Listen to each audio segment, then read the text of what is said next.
Have you ever seen any of those makeover programs on the television? You know, the sort of thing where there's a really dilapidated old house and they go in and then the next shot is just a few weeks later and it's totally transformed. Or one of those garden programs where they do the same with that. The garden's full of a tangle of weeds and within so many hours, it's all transformed into something magnificent and different. You know the sort of thing that I mean? Now, those of you who know me know quite well, I don't watch a lot of television, but I did see one of those sort of makeover programs once, and instead of it being a house or a garden, it was a person that they were making over. And there was this chap, and to be quite honest, he was a complete mess. His dreadful chap was dreadful to look at. And what they did is they took this man and they booked him in with the hairdressers and they sorted it all out. And they made an appointment with the dentist and they sorted his teeth out. And then they set him up with a whole new wardrobe. And with the help of a few other specialists, they transformed him. And then they presented him to his friends and relatives. They were amazed. It couldn't believe the difference.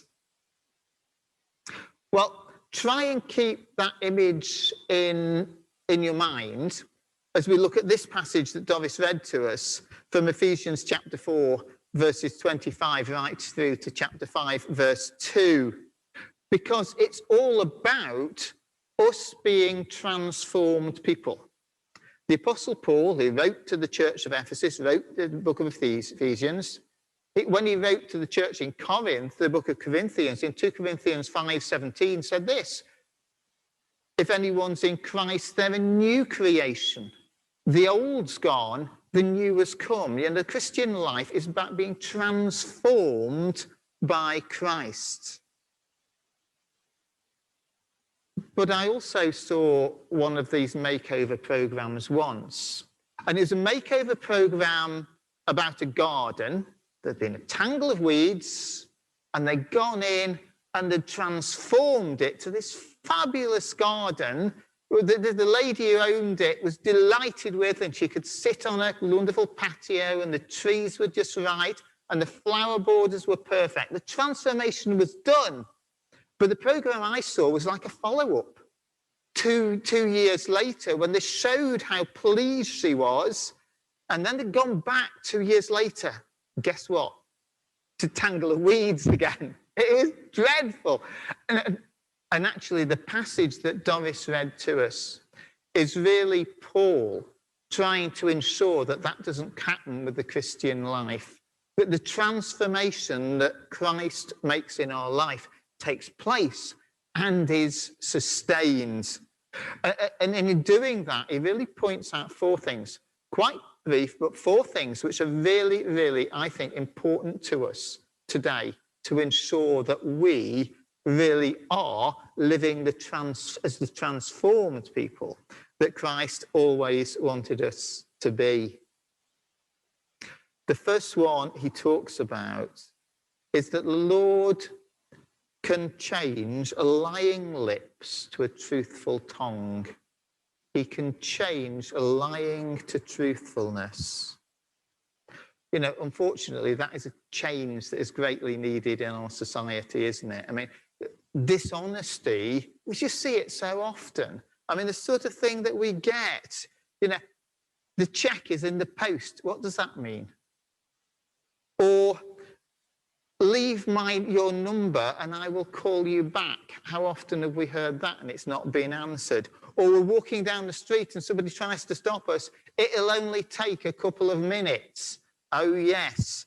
And the problem with that sort of just background, not quite true, is that it erodes confidence.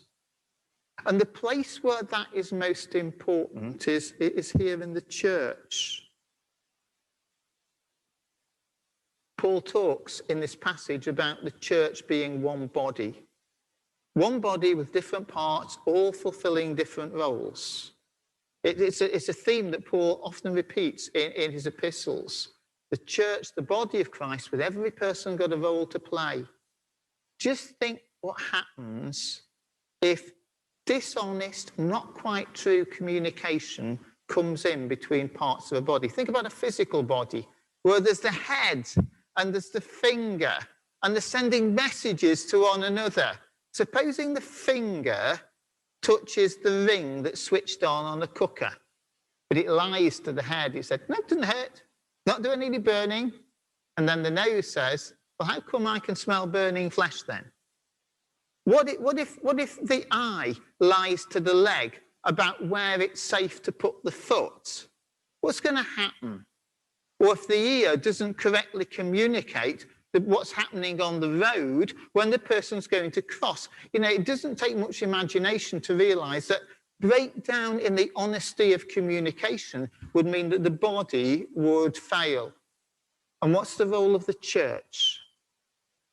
We are to be the hands and feet of Christ here on earth today. And if we're not communicating honestly with each other, the effect will be the same. The body will not function in the way that we can. So Paul talks about the church, in the church, honesty. And the second thing he talks about is anger. Anger. And there's two types of anger. There's righteous anger, and there is such a thing as a righteous anger. And then there's uncontrolled anger, when basically we lose our temper. You know, there can actually be a good place for anger. And that is part of the transformation that Christ does in our life. When Christ starts to change our life, we become more aware of things that would concern him. And therefore, quite rightly, we get angry when we hear of things like child abuse, or when we hear things about injustice. We become angry. Or when we see unnecessary divisions and strife in the church, it annoys us, and that's a right and a good anger. And actually, we see that in the life of Jesus himself. You know, when he went into the temple and he found that people were exploiting others by changing money and selling offerings at extortionate prices, he became cross and he made a whip and he drove them out. We see the same when parents were bringing their little children to Jesus to bless, and his disciples got above themselves and said, oh, no, you can't do that. Keep away. He got cross, and rightly true. There's a righteous anger. But there's, of course, there's the other form of anger. You know, that when we lose control, for want of a better way of putting it, when no matter how old we are, we throw a tantrum. We're not getting our own way. So we get cross about that. When we lash out at others, or when we hurt other people, that is bad anger. And what Paul is saying here is we need to have what's good, but avoid what is bad. And in making that point, he uses the phrase, don't let the sun go down, don't let the sun set on your anger. Now, that's got an obvious meaning. You know, if you have this unright anger within us, as we often all get, don't let it fester.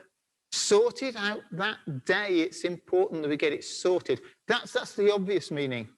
The other meaning that's worth thinking about is, in Paul's day, the sun was the main means of illumination. That was the main light. They didn't have lights like here and electricity. So the sun was a means of illumination. Don't turn the light off. Don't switch the light off and let the darkness cover what's right, because that's so often the temptation with our anger, isn't it? We ignore it. We cover it over. Paul's saying, don't do that. What we're to do is and God is there to help us. His Spirit is within us to help us. Get the Spirit to shine his torch on the anger and the causes of our anger. At the start of our service, we had our confession where we confess our failings to God. Do that day, that we might move away from unhelpful anger. The third thing that he talks about is, well, stealing. The transformation is actually from being one who steals to one who shares. That's what he's suggesting. Now, come on, we're in a church. I would frankly be very surprised if any of us was generally considered to be a thief. I mean, it's such an ugly word. We wouldn't consider ourselves thieves, would we? But think about it. It's actually possible to steal in various ways. It's the easiest thing in the world, by our actions, by our words, to steal somebody else's joy. What about at work? And if we're ever tempted to slack, if we're ever tempted to be chatting when we should be working, aren't we stealing from our boss? Think about it. What if we spend all of our time, though, with our work and with other things that distract us? Aren't we stealing the time that we should be spending with our family, taking away from them unfairly and unrightly what really they need? It's so easy to steal in so many ways. And then there's the obvious. You know, if we pay for repairs to the car, repairs to the house in cash because we know there's no VAT, aren't we stealing from the government? And equally so, we could say about the church. And if God has put us in a position where we could be a cheerful giver contributing to the church, aren't we stealing from God if we choose not to do that?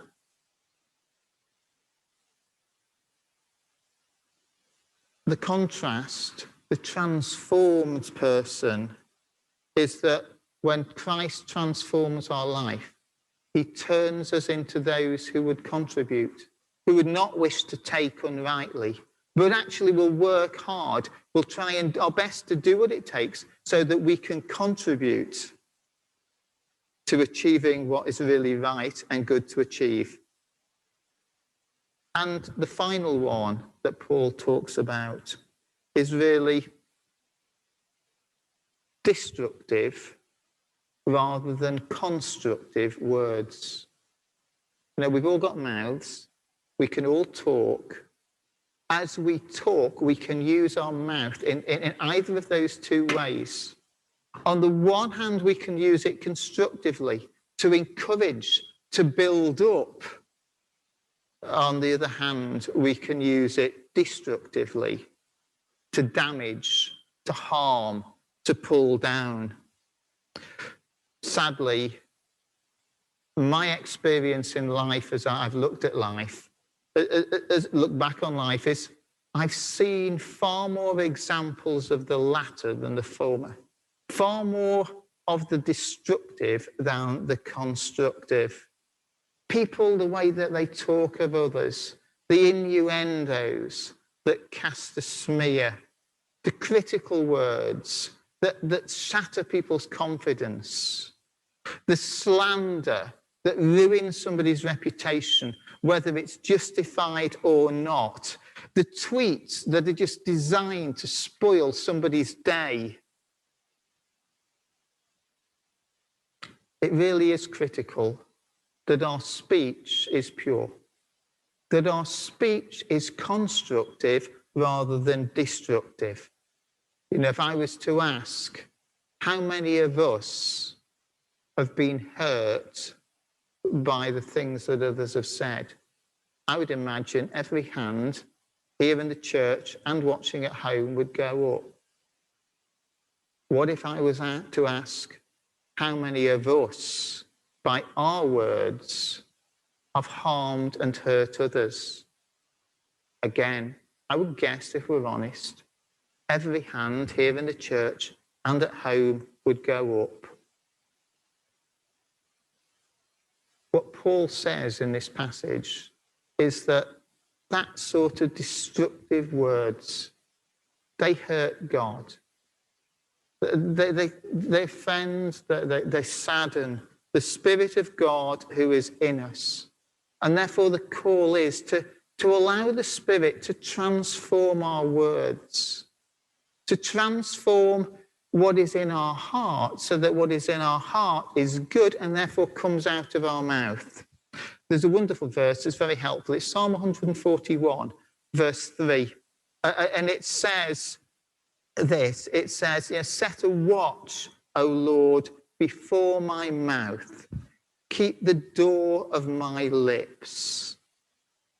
The role of the Spirit is to change our heart within. When we find that we're so prone to hurt with our mouth, let's take it to God, asking his Spirit to change us within so that what's coming out of our mouths is constructive rather than destructive. And it's amazing the transformation that can take place.